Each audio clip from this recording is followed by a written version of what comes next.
ಆಕೆಗೆ social media ಹುಚ್ಚು. Instagram ರೀಲ್ಸ್ನಲ್ಲೇ ಮುಳುಗಿರ್ತಿದ್ಲು. ಇದ್ದಿದ್ದು ಕೇವಲ 16 ಮಂದಿ ಫಾಲೋವರ್ಸ್ ಆದರೂ ಫುಲ್ ಆಕ್ಟಿವ್ ಇದ್ಲು. ಆದರೆ ಅದೇ ರೀಲ್ಸ್ ಹುಚ್ಚು ಆಕೆಯ ಜೀವ ತೆಗೆದಿದೆ. ಡ್ಯಾನ್ಸ್ ಮಾಡಿದ್ದು ನಗು ಬೇರಿತ್ತು. ಗಂಡನ ಜೊತೆ ಸ್ಟೆಪ್ ಹಾಕ್ತಿದ್ಲು.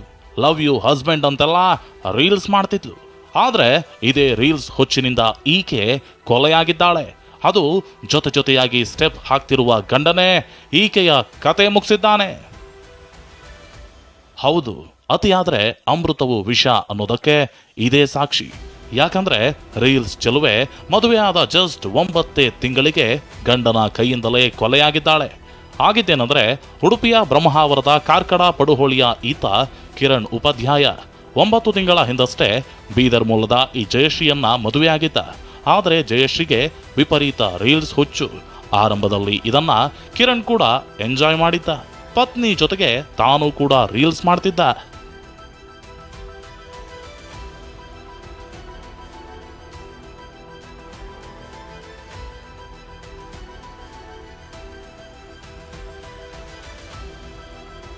ಆದ್ರೆ ಜಯಶ್ರೀಯ ರೀಲ್ಸ್ ಹುಚ್ಚು ವಿಪರೀತ ಆಗಿತ್ತು.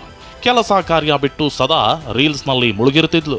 ಇದಲ್ಲದೆ ಸದಾ ಆನ್ಲೈನ್ ಖರೀದಿಗಳಲ್ಲಿ ಬ್ಯುಸಿಯಾಗಿರ್ತಿದ್ಲು. ಇದರಿಂದ ಗಂಡ ಹೆಂಡತಿ ನಡುವೆ ಆಗಾಗ್ಗೆ ಜಗಳ ಆಗ್ತಿತ್ತು. ಗುರುವಾರ ರಾತ್ರಿ ಕೂಡ ಮೊಬೈಲ್ ಬಳಕೆ ವಿಷಯವಾಗಿ ಮತ್ತೆ ಗಲಾಟೆ ಆಗಿದ್ದು, ಶುಕ್ರವಾರ ಬೆಳಗ್ಗೆ ತನಕ ಇಬ್ಬರು ಕಿತ್ತಾಡಿಕೊಂಡಿದ್ದಾರೆ. ಮುಂಜಾನೆ ಕತ್ತಿಯಿಂದ ಇರಿದು ಪತ್ನಿಯನ್ನ ಕಿರಣ್ ಕೊಂದಿದ್ದಾನೆ. ಕೋಟೆ ಠಾಣೆಗೆ ಬಂದಿರುವಾಗ ಆ ಹುಡುಗ ಸ್ವಲ್ಪ ಅನುಮಾನಾಸ್ಪದವಾಗಿ ವರ್ತನೆ ಮಾಡ್ತಿರುವುದನ್ನು ಪೊಲೀಸರು ನಮ್ಮ ಗಮನಕ್ಕೆ ಹೇಳಿರ್ತಾರೆ. ಆವಾಗ ಪೊಲೀಸರು ಅವನ್ನ ಎನ್ಕ್ವೈರಿ ಮಾಡಿದಾಗ ಆತನೇ ಆರೋಪಿ, ಆತನಿಂದಲೇ ಈ ಕೃತ್ಯ ನಡೆದಿದೆ ಅಂತ ಹೇಳಿ ಪೊಲೀಸರಿಗೆ ಮನವರಿಕೆಯಾಗಿ. ಘಟನೆ ಬಳಿಕ ಕೋಟಾ ಪೊಲೀಸರು ಕಿರಣ್ ವಶಕ್ಕೆ ಪಡೆದು ತನಿಖೆ ನಡೆಸುತ್ತಿದ್ದಾರೆ. ಗಂಡಾಣೆ ಹೆಂಡತಿಯನ್ನು ಕೊಲೆ ಮಾಡಿದ್ದು ಕಂಡುಬಂದಿದೆ. ಈಗಾಗಲೇ ಆರೋಪಿಯಾದ ಕಿರಣ್ ಅವರನ್ನು ಅರೆಸ್ಟ್ ಮಾಡಲಾಗಿದೆ.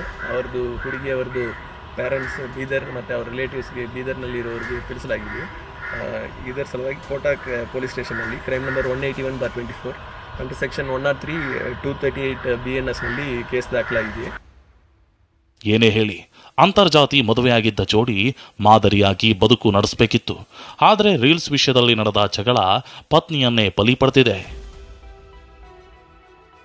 ಪ್ರಜ್ವಲ್ ಅಮೀನ್, TV9 ಉಡುಪಿ.